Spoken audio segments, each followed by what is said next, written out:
እንኳን ወደ ሂሳብ ክፍለ ጊዜ በደህና መጡ።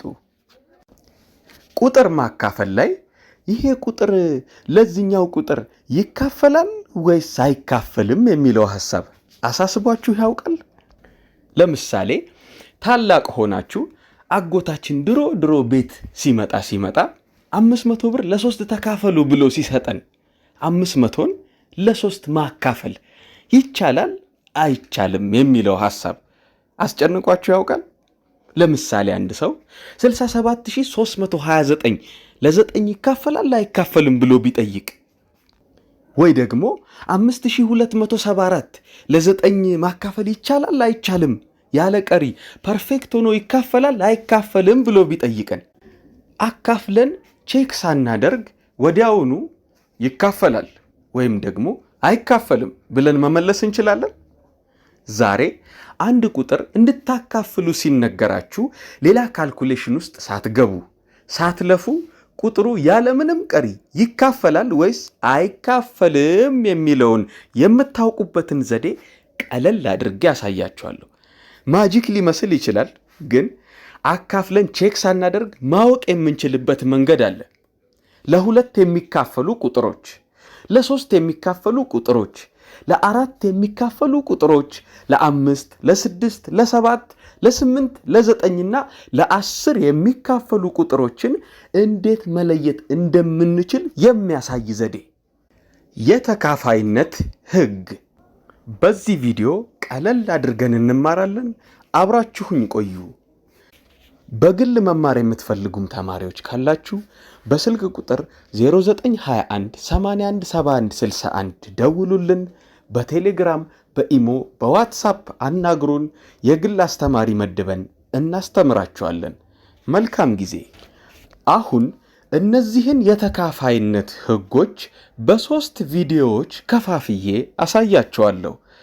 በዚህ ቪዲዮ ግን ለሁለት የሚካፈሉ ቁጥሮችን፣ ለ5 የሚካፈሉ ቁጥሮችን እንዲሁም ለ10 የሚካፈሉ ቁጥሮችን እንዴት መለየት እንደምንችል እናያለን።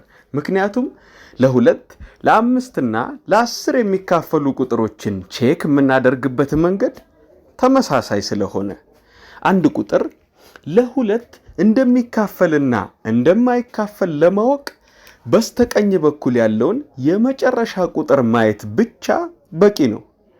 ቁጥሩ እንደፈለገው ሊረዝም ይችላል። ባለ አንድ አሃዝ ቁጥር ወይም ደግሞ ባለ አንድ ዲጂት ቁጥር ሊሆን ይችላል። ባለ 2 ሊሆን ይችላል። ባለ 3፣ ባለ 4፣ ባለ 5 ሊሆን ይችላል። ነገር ግን መጨረሻ ላይ ያለው ቁጥር ሙሉ ቁጥር ወይም ደግሞ 0 ከሆነ ሙሉ ቁጥር ማለት 2፣ 4፣ 6፣ 8 ማለት ናቸው።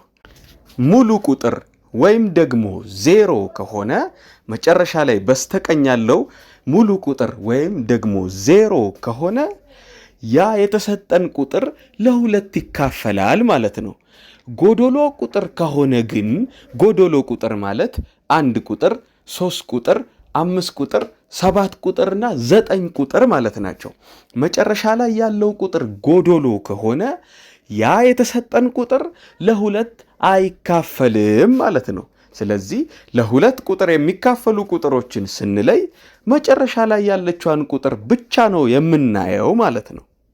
ሌላውን ቁጥር ምንም ማየት አይጠበቅብንም። የመጨረሻዋን ብቻ አይተን መወሰን እንችላለን።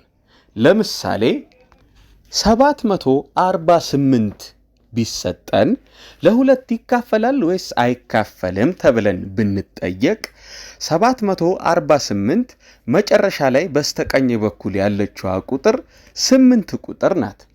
8 ቁጥር ሙሉ ቁጥር ነች። ስለዚህ 748 ለሁለት ይካፈላል ማለት ነው። ቼክ ማድረግ ትችላላችሁ። 748 ሲካፈል ለሁለት 374 ይመጣል።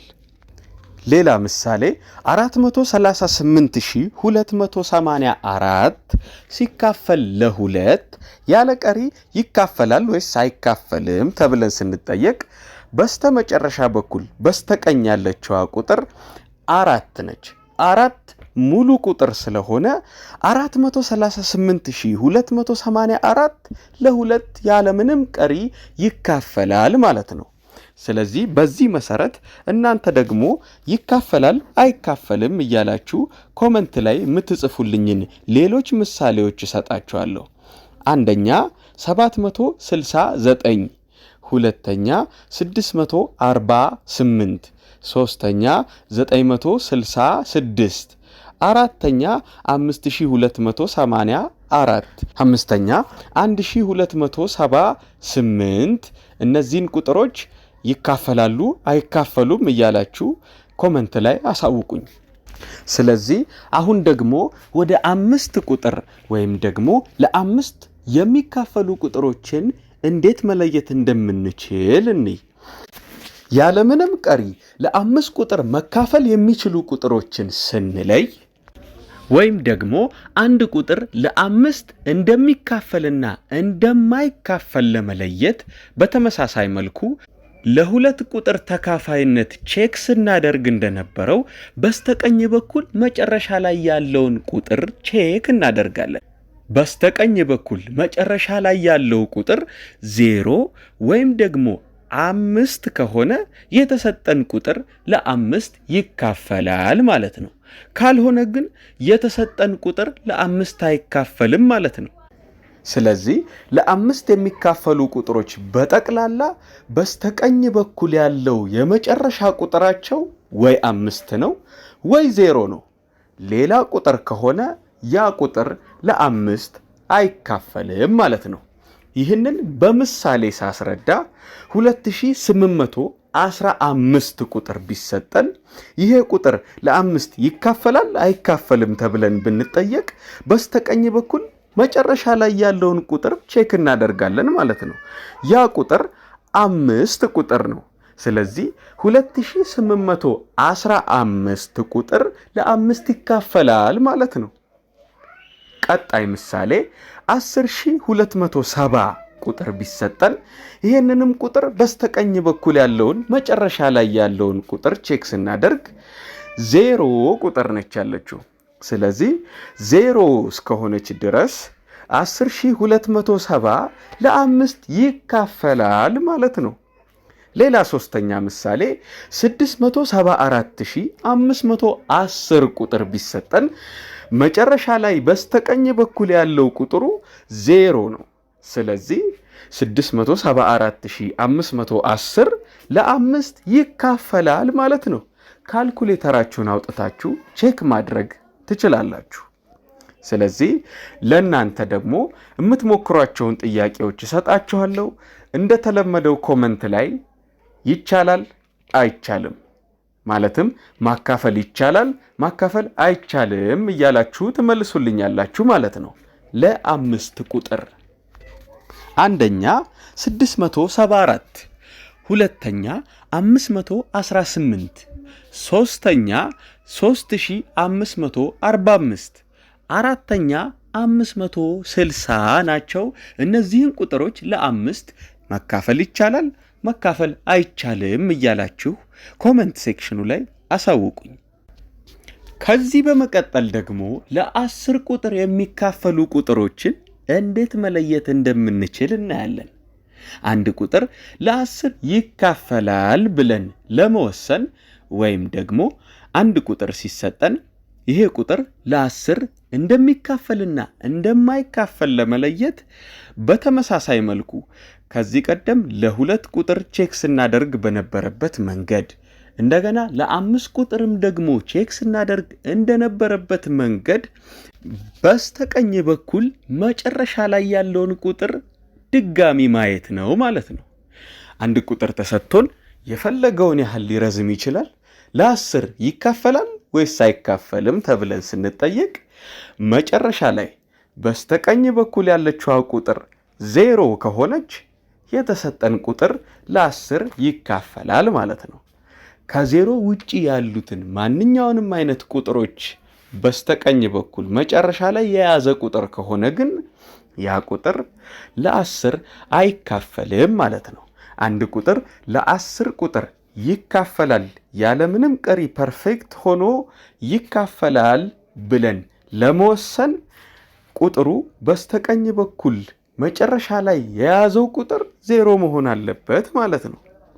ስለዚህ አሁንም ለ10 ቁጥር ይካፈላሉ አይካፈሉም እያልን የምናይባቸውን ምሳሌዎች እንይ። ምሳሌ 1 560 ቁጥር ቢሰጠንና ለ10 ቁጥር ይካፈላል አይካፈልም የሚለውን ነገር ቼክ አድርጉ ብንባል በስተቀኝ በኩል መጨረሻ ላይ ያለችዋን ቁጥር እናያለን። ስንት ነች? 0። ስለዚህ 560 ለ10 ይካፈላል ማለት ነው። እንደተለመደው ካልኩሌተራችንን አውጥተን ቼክ ማድረግ እንችላለን። ትንሽ ረዘም ቢልስ? ምሳሌ 2 674,510 ለ10 ቁጥር ይካፈላል አይካፈልም ስንባል አሁንም በስተቀኝ በኩል መጨረሻ ላይ ያለውን ቁጥር ቼክ እናደርጋለን። 0 ነው። ስለዚህ 674,510 ለ10 ቁጥር ይካፈላል ማለት ነው። አሁንም ደግሞ 4 ምሳሌዎችን እሰጣችኋለሁ። እንደተለመደው ኮሜንት ሴክሽን ላይ ይሄ ቁጥር ለ10 ይካፈላል አይካፈልም እያላችሁ ታሳውቁኛላችሁ። ምሳሌ 1 9720። ምሳሌ 2 6465። ምሳሌ 3 716። ምሳሌ 4 5760። ለ10 የሚካፈሉ ቁጥሮችን የምንለይበት መንገድ ይሄንን ይመስላል። እንግዲህ ለዛሬ ያሳየኋችሁ ለ2 ቁጥር፣ ለ5 ቁጥርና ለ10 ቁጥር መካፈል የሚችሉ ቁጥሮችን እንዴት በቀላሉ መለየት እንደምንችል ነው። ቪዲዮው ላይ የተሰጣችሁን ጥያቄዎች በግል በየቤታችሁ እየሞከራችሁ ሐሳብ አስተያየቶቻችሁን በኮሜንት ሴክሽናችን አሳውቁን። በቀጣይ ቪዲዮ ደግሞ ለ3 ቁጥርና ለ9 ቁጥር መካፈል የሚችሉ ቁጥሮችን እንዴት በቀላሉ መለየት እንደምንችል አሳያችኋለሁ። ላይክ፣ ሼር፣ ሰብስክራይብ እያደረጋችሁ ቤተሰብ ሁኑ። በግል መማር የምትፈልጉ ተማሪዎች ደግሞ በስልክ ቁጥር 0921 81 71 61 እየደወላችሁ ልታናግሩን ትችላላችሁ። በኢሞ በዋትሳፕ እና በቴሌግራም ልታነጋግሩን ትችላላችሁ። የግል መምህር መድበንላችሁ እንድትማሩ የምናደርግበትን ሁኔታ እናመቻቻለን። እስከ ቀጣይ ጊዜ ሰላም ቆዩልን።